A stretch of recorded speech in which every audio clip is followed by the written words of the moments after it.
Hello and welcome to the Little Historians Magazine TV. Today we're going to be making a Tudor mask. Now I've chosen Queen Elizabeth I, but you can make anyone you like. All you'll need is a lollipop stick, some paper, some colouring pens and some glitter and gems if that's what you like. Before we do though, don't forget to like this video and subscribe to our channel so you never miss a video. Let's get crafting and learning some history.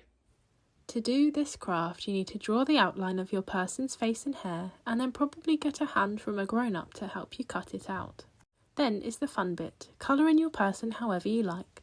I've put orange glitter in my person's hair because I've chosen Elizabeth I. And I've even added gems to her crown because she was the queen after all.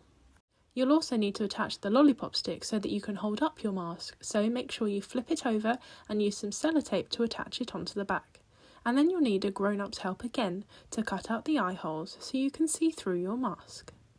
But while we make this face of Elizabeth I, let's find out a little bit about her. She was born on the 7th of September 1533. She then ruled England from 1558 to 1603, until she died on the 24th of March 1603. Elizabeth I is the child of Henry VIII and Anne Boleyn. Her mother, Anne Boleyn, was executed when Elizabeth was only 2 years old, and it wasn't until Catherine Parr married Henry VIII that Elizabeth was reunited with her father and given a proper education, which clearly helped her as she is famous for being clever and persuasive, nearly always getting her way. She ruled for a lot longer than her siblings and tried to make England a fairer place for her people. She tried to return England to Protestantism, which is the church that her father Henry created, rather than Catholicism, the religion her sister Mary was so eager to return the country to. People at the time thought that women weren't strong enough to rule a country, but she proved them wrong by being just as ruthless and cunning as the kings before her. One way she showed her power was by refusing to marry. Even though she had lots of offers, she refused as they might have weakened her power and she didn't want to share. Elizabeth's cousin, Mary Queen of Scots, caused a lot of trouble because she was Catholic, so a lot of people thought she should be queen instead of Elizabeth. So, Elizabeth had to imprison her for 19 years to protect her own rule. You might think that sounds harsh, but Elizabeth's advisors wanted Mary executed right away. So to avoid that, Elizabeth just kept her in prison. After all, she was a queen and family. Unfortunately though, Mary was actually part of a Catholic plot to overthrow Elizabeth, so in 1587 she had to be executed for treason.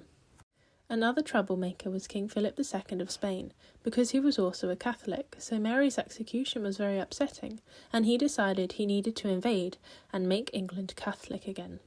In 1588 he sent the Spanish Armada, a fleet of 130 ships, but Elizabeth's ships, commanded by Sir Francis Drake, made the Spanish retreat. To celebrate her victory, Elizabeth had a portrait of herself painted.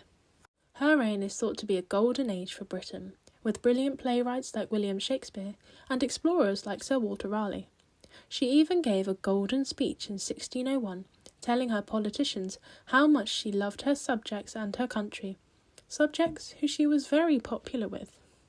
Sadly though, at this time her health was getting worse. With rotting teeth, she died aged 44 as the last Tudor monarch because she had no heir.